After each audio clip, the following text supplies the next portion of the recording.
Scientific communication, to me, is a very interesting topic because it marries the fundamental need for explanation. From all the discussion that we heard today, understanding, when we can drive a better understanding of a scientific phenomenon, then people are less afraid of it. And so this effect of being scared by science diminishes.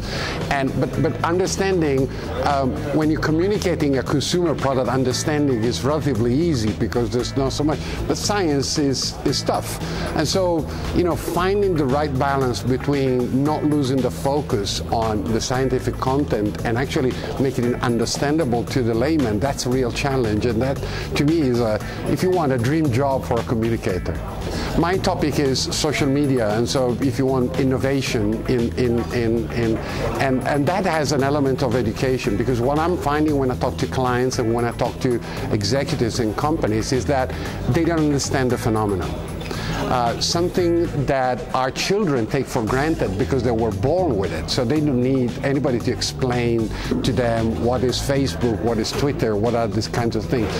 People of my age, unfortunately, need to be told, need to be explained, and executives in companies are a little bit afraid of this new phenomenon. So there is an element, I find that I get the best results when I am able to make these people understand what this is all about. When they get the famous light bulb moment, aha, now I get it, and then the fear goes away. So it is related. I work in a very large agency, and so I like to say that I spend half of my time trying to convince clients, but the other half of my time I try to convince my colleagues.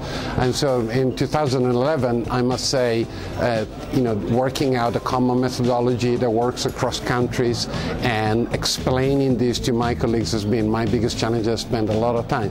And well, obviously the biggest successes is when we've been able to win clients, win contracts. So at the end of the day, that's life for us. So we had some, interesting examples of cross-country collaboration. And whenever I see our specialist team working together with our account teams, that's a big win for me. That's what we need to achieve. Why would it be behind PR?